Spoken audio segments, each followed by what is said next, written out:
नमस्कार साथियों, कैसे हैं आप सब। और आप सबका स्वागत है किरण शिक्षार्थी मंच पर। साथियों, हम 63 पेज कर चुके हैं और आज हम शुरू करेंगे 64 से। और लास्ट क्वेश्चन हमने देखा था कि छायावाद का पतन किसका ग्रंथ है। तो यह जो ग्रंथ है यह है डॉक्टर देवराज का और इसकी व्याख्या आज हम देखेंगे। तो यहाँ पर आलोचक हैं और यहाँ पर आलोचना ग्रंथ है। डॉक्टर देवराज, छाया का पतन, साहित्य चिंता, आधुनिक समीक्षा, प्रतिक्रियाएं।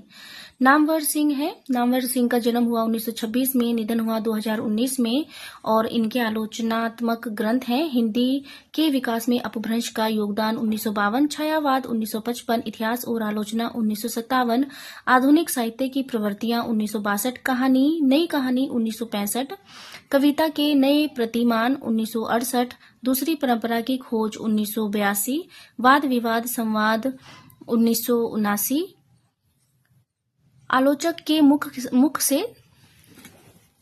ये अब दिख रहा होगा आपको, वाद विवाद संवाद 1979, आलोचक के मुख से 2005। विजय देव नारायण शाही की जो आलोचनात्मक ग्रंथ हैं वो हैं जायसी 1983, साहित्य और साहित्यकार का दायित्व 1983, छठवां दशक 1987, साहित्य क्यों 1988, देवराज उपाध्याय, साहित्य का मनोवैज्ञानिक अध्ययन 1964। प्रश्न है, ठेले पर हिमालय किसकी रचना है। धर्मवीर भारती, अज्ञे, निर्मल वर्मा, शरद जोशी। तो ठेले पर हिमालय जो रचना है वो है धर्मवीर भारती की। यहाँ पर निबंधकार है और यहाँ पर निबंध दिए गए हैं। धर्मवीर भारती के निबंध हैं ठेले पर हिमालय, पश्यंती, कहनी अनकहनी, कुछ चेहरे कुछ चिंतन, शाब्दिता, मूल्य, मानव मूल्य और साहित्य। आज्ञे के निबंध हैं त्रिशंकु, सब रंग और कुछ राग, आत्मनेपद, आल बाल, लिखी कागज कोरे, अद्यतन, जोग लिखी, स्त्रोत और सेतु, कहाँ है द्वारिका, केंद्र और परिधि, छाया का जंगल, सर्जना और संदर्भ, स्मृति, छंदा, संवत्सर, भवंती। अब देख लेते हैं निर्मल वर्मा को। निर्मल वर्मा और इनके निबंध है हर बारिश में शब्द और स्मृति, कला का जोखिम, ढलान से उतरते हुए भारत और यूरोप, प्रतिश्रुति के क्षेत्र, शताब्दी के ढलते वर्षों में, दूसरे शब्दों में आदि, अंत और आरंभ। शरद जोशी के निबंध है यथासंभव, जीप पर सवार इल्लियां, हम भ्रष्टन के भ्रष्ट हमारे, किसी बहाने रहा किनारे बैठ, तिलस्म, दूसरी सतह, यत्र तत्र सर्वत्र। अब प्रश्न आ गए हैं स्थापना वाले। तो स्थापना है, जैसे वीर कर्म से पृथक वीरत्व कोई पदार्थ नहीं, वैसे ही सुंदर वस्तु से पृथक सौंदर्य कोई पदार्थ नहीं। तर्क है, सौंदर्य मनोगत नहीं होता, वस्तुगत होता है। तो इसमें जो है दोनों ही सही है। इसकी व्याख्या हम देखेंगे। वीर कर्म से पृथक वीरत्व का कोई पदार्थ नहीं और सुंदर वस्तु से पृथक सौंदर्य कोई पृथक नहीं है। सौंदर्य मनोगत नहीं, वस्तुगत होता है। ए और आर दोनों सही हैं। अब देखते हैं अगले प्रश्न को। स्थापना है, नारी का आकर्षण पुरुष को पुरुष बनाता है और उसका अपकर्षण उसे गौतम बुद्ध बना देता है।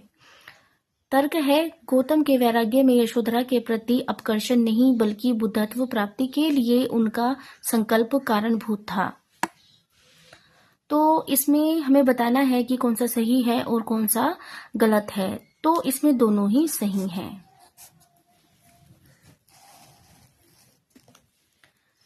नारी का आकर्षण पुरुष को पुरुष बनाता है और उसका अपकर्षण उसे गौतम बुद्ध बना देता है। गौतम के वैराग्य में यशोधरा के प्रति अपकर्षण नहीं बल्कि बुद्धत्व प्राप्ति के लिए उनका संकल्प कारणभूत था। उपयुक्त पंक्तियां मोहन राकेश के नाटक लहरों के राज्य हंस से संबंधित हैं। स्थापना है, भक्ति और प्रेम दोनों में समर्पण का तत्व समान है। तर्क है, भक्ति और प्रेम सब के परित्याग से संभव है। तो इसमें दोनों ही सही हैं। भक्ति और प्रेम दोनों में समर्पण का तत्व समान है, क्योंकि दोनों उभय अंगी होते हैं। भक्ति और प्रेम सब के परित्याग से ही संभव है। स्थापना है रही मन पानी राखिए, बिन पानी सब सून, पानी गए न उबरे मोती मानस चून।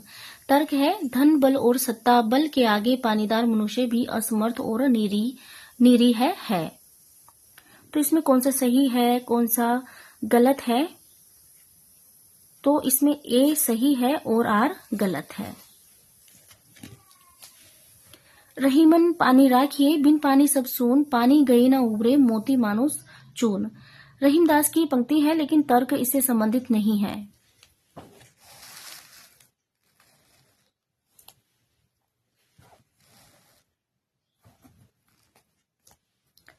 स्थापना है काव्य में भाव पक्ष और कला पक्ष दोनों अंश प्रकट हैं। तर्क है रचना में भाषा और संवेदना परस्पर आश्रित हैं। तो इसमें कौन सा सही है, कौन सा गलत है? इसमें दोनों ही सही हैं। इसकी व्याख्या है काव्य में भाव पक्ष तथा कला पक्ष होते हैं। भाव पक्ष काव्य के अंतरंग तत्वों एवं कला पक्ष काव्य के बहिरंग तत्वों से संदर्भित होता है। इस प्रकार ये दोनों एक दूसरे से असंपृक्त हैं। रचना में संवेदन के अनुकूल की भाषा का प्रयोग किया जाता है, इसीलिए दोनों अन्योनाश्रित हैं। अतः दोनों कथन सही हैं। स्थापना है प्रेम गलियति साकरी, तामे द्वैन समाई। तर्क है प्रेम मनुष्य को सीमित कर देता है। तो इसमें दोनों ही सही हैं। प्रेम की गली इतनी सकरी है कि उसमें दूसरा नहीं समा सकता। प्रेम मनुष्य को सीमित कर देता है। अतः ए ओ आर दोनों सही हैं।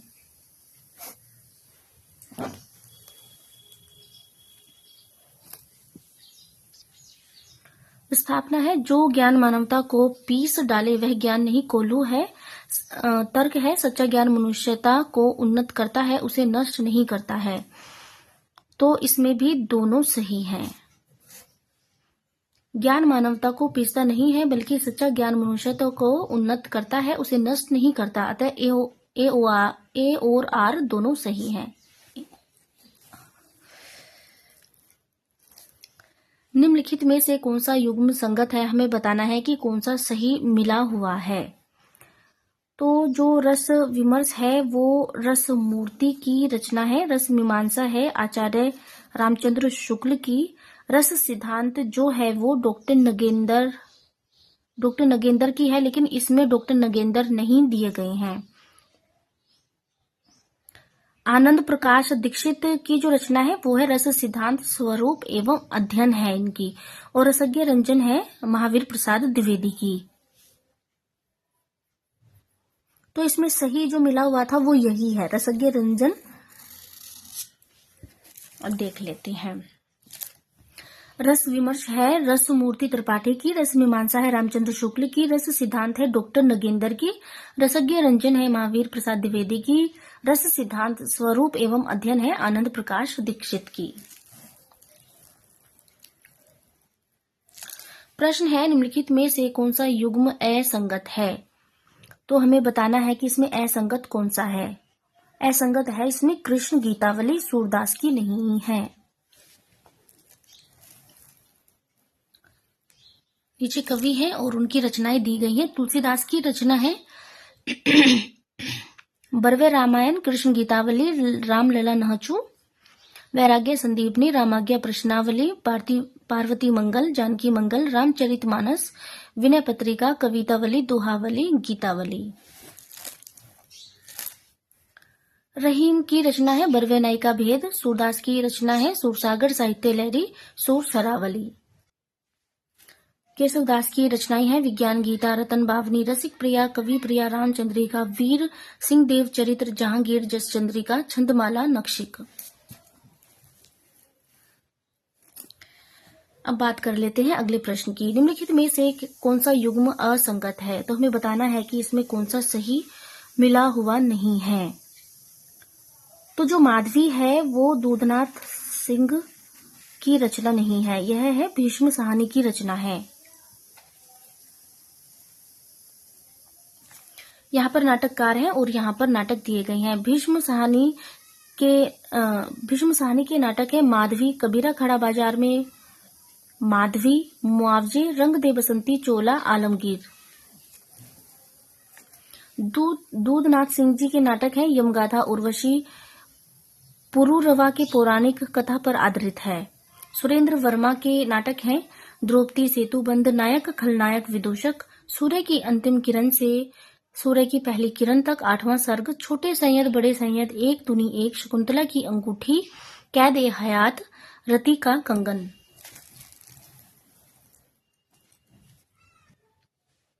आगे का गीति नाट्य है उत्तर प्रियदर्शी। मृदुला गर्ग के नाटक है एक और अजनबी, जादू का कालीन, कितनी कैदे, दुल्हन एक पहाड़ की, दूसरा संस्करण। प्रश्न है प्रकाशन काल की दृष्टि से कौन सा अनुक्रम सही है, तो हमें बताना है कि इसमें कौन सा क्रम सही है। तो इसमें जो सही है वो है सी, स्वामा स्वप्न, मां, सती मैया का चोरा, सोना माटी। यहाँ पर उपन्यास है, प्रकाशन वर्ष है, उपन्यासकार है, जन्म निधन वर्ष है। स्वामा स्वप्न 1888 ईस्वी में जगमोहन सिंह का उपन्यास है और इनका जन्म हुआ 1857 में और निधन हुआ 1899 में। माँ 1929 ईस्वी, विशंबर नाथ शर्मा कौशिक, 1899 से 1945। सती मैया का चोरा 1959 ईस्वी, भैरव प्रसाद गुप्त, 1918 से 1995 ईस्वी। सोना माटी 1959 ईस्वी, विवेकी राय, 1924 से 2016 ईस्वी। प्रश्न है कालक्रम की दृष्टि से निम्नलिखित कहानियों का सही अनुक्रम है, तो इसमें सही अनुक्रम कौन सा है? ममता, गूंगे, सुखमय जीवन, जिंदगी और जोंक, तो यही है।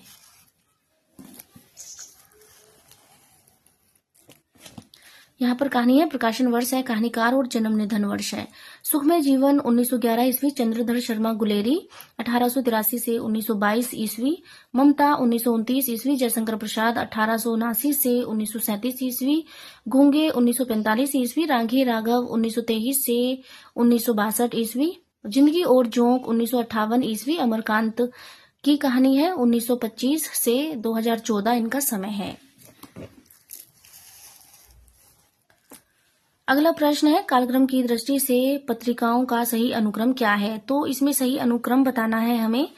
तो इसमें सही अनुक्रम है सरस्वती, श्री शारदा, आनंद कादम्बनी, प्रतीक। तो इसमें सही है डी, आनंद कादम्बनी, सरस्वती, श्री शारदा, प्रतीक। नीचे पत्रिकाएं हैं, प्रकाशन वर्ष है, संपादक है और स्थान है। आनंद कादम्बनी मासिक पत्रिका है, 1881 ईस्वी, बद्री नारायण चौधरी प्रेमघन की है, मिर्जापुर से प्रकाशित होती थी। सरस्वती मासिक पत्रिका 1900 ईस्वी, श्याम सुंदर दास, 1903 से 1920 तक, महावीर प्रसाद द्विवेदी। प्रारंभ में काशी, बाद में इलाहाबाद।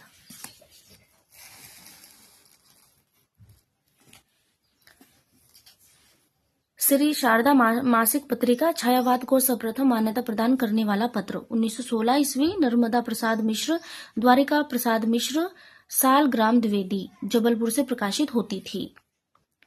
प्रतीक द्विमासिक पत्रिका है, 1947 ईस्वी, अज्ञे की है, इलाहाबाद से प्रकाशित होती थी।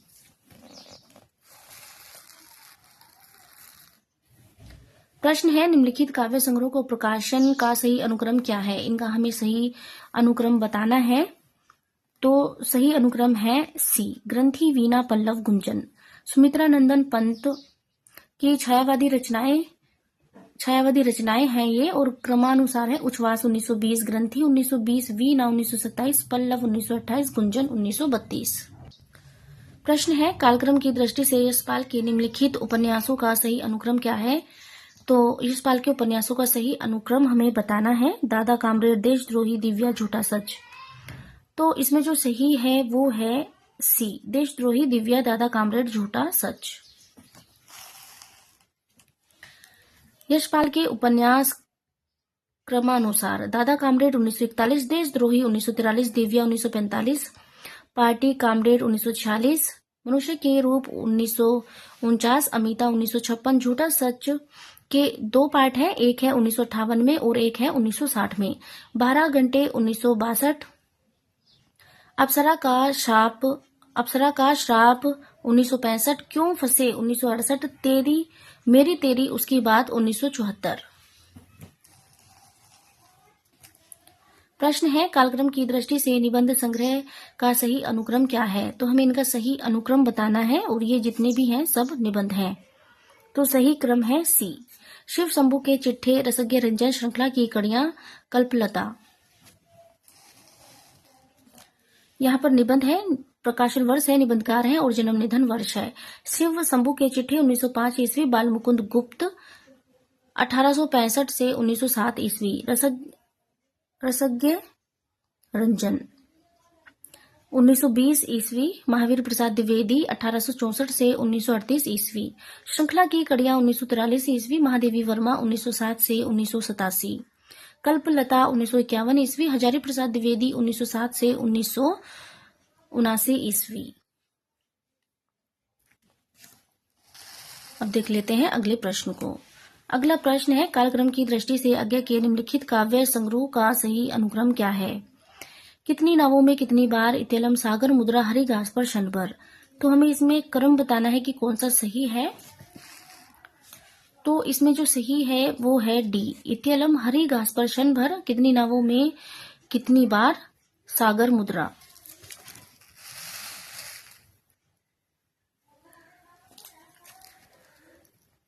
आज्ञे का जो जन्म है वो 1911 में हुआ, निधन हुआ 1987 में। आज्ञे की काव्य कृतियां क्रमानुसार दी गई हैं। भग्नदूत 1993, चिंता 1942, इत्यलम 1946, हरी घास पर क्षणभर 1949, बाबरा अहेरी 1954, इंद्रधनुष रोंदे हुए ये 1957, अरि ओ करुणा प्रभामय 1959, आंगन के पार द्वार 1961, पूर्वा 1965, सुनहले शैवाल 1966, कितनी नावों में कितनी बार 1967, क्योंकि मैं उसे जानता हूँ 1969, सागर मुद्रा 1970, पहले मैं सन्नाटा बुनता हूँ 1973, महावृक्ष के नीचे 1977, नदी की बाग पर छाया 1981, ऐसा कोई घर आपने देखा है 1986। प्रश्न है, निम्नलिखित काव्य पंक्तियों को उनकी भाषा के साथ सुमेलित कीजिए। तो यहाँ पर पंक्तियां दी गई है और यहाँ पर भाषा दी गई है, तो हमें बताना है कौन सी भाषा, मतलब कौन सी पंक्ति की भाषा क्या है। जसोमती हरि पालने झुलावे, तो यह है ब्रज। ते ही अक्सर एक तापस आवा, तेज पुंज लघु लयस सुहावा, और यह जो है यह है अवधि।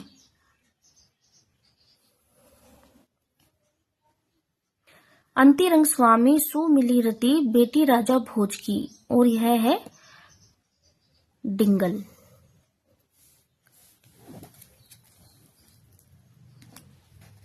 देखन है नगीना अंगूठी है जग, अंगूठी को हरकत नगीना है लगा, और यह जो है यह है दखनी।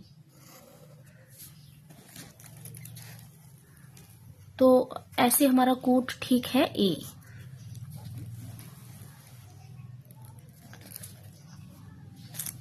यही पंक्तियां हैं और भाषा है।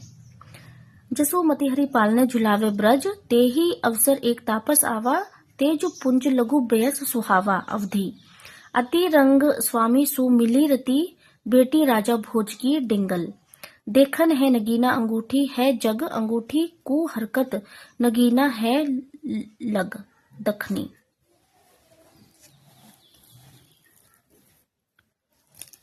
प्रश्न है, निम्नलिखित क्रिया रचना को उनके सही भाषा रूप से सुमेलित कीजिए। यहाँ पर क्रिया है और यहाँ पर उसकी भाषा है कि किस कौन सी भाषा में कौन सी क्रिया यूज होती है। तो अयु अयु अयु है अपभ्रंश की, ऐल है भोजपुरी, आवा है अवधि, आयो है ब्रज।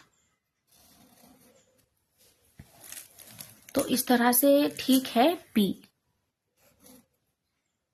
बी ठीक है। हाँ, अपभ्रंश ठीक है।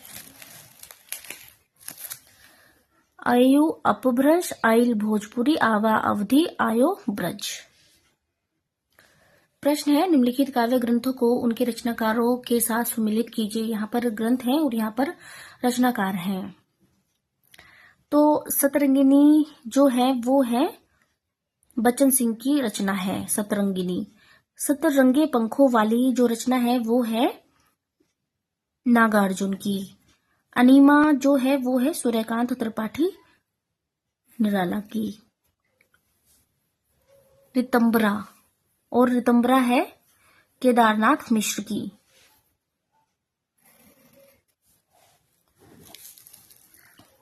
तो जो हमारा कूट ठीक है वो है बी। यहाँ पर काव्य ग्रंथ है और यहाँ पर रचनाकार दिए गए हैं। हरिवंश राय बच्चन के ये सारे इनकी ये रचनाएं हैं। हरिवंश राय बच्चन की हैं ये रचनाएं। अब इनको हम पढ़ेंगे। सतरंगिनी, तेरा हार, मधुशाला, मधुबाला, मधु कलश, आत्म परिचय, निशा निमंत्रण, एकांत संगीत, आकुल अंतर, हलाहल, बंगाल का अकाल, खादी के फूल, सूत की माला, मिलन, यामिनी, प्रणय पत्रिका, धार के इधर उधर, आरती और अंगारे, आरती और अंगारे, बुध और नाचघर, त्रिभंगिमा, चार खेमे 64 खूटे, दो चट्टाने, बहुत दिन बीते, कटती प्रतिमानों के रूप, जाल समेटा, नई से नई, पुरानी से पुरानी। अब देख लेते हैं नागार्जुन को। नागार्जुन की ये रचनाएं हैं। सतरंगे पंखों वाली, युगधारा, प्यासी पथराई आंखें, भस्माकुर, तालाब की मछलियां, खिचड़ी, विप्लव, देखा हमने, तुमने कहा था, हजार हजार बाहों वाली, पुरानी जूतियों का कोरस। अब देख लेते हैं सूर्यकांत त्रिपाठी निराला को। इनकी रचनाएं हैं। अनीमा, अनामिका, परिमल, गीतिका, निराला, तुलसीदास, कुकुरमुत्ता, बेला, नए पत्ते, अर्चना, आराधना, गीत कुंज, सांध्य, काकली। केदारनाथ मिश्र प्रभात को देख लेते हैं। रितंबरा, शुभ्रा, श्वेत नील, कंपन, बैठो मेरे पास, कैकई। बाल कृष्ण शर्मा नवीन की रचनाएं हैं। कुमकुम, रश्मि रेखा, ए पलक, क्वासी, हम विस्पाई जन्म के, विनोबा, सतवन, उर्मिला। 67 पेज नंबर तक हम कर चुके हैं और अगली वीडियो में देखेंगे इससे आगे। धन्यवाद।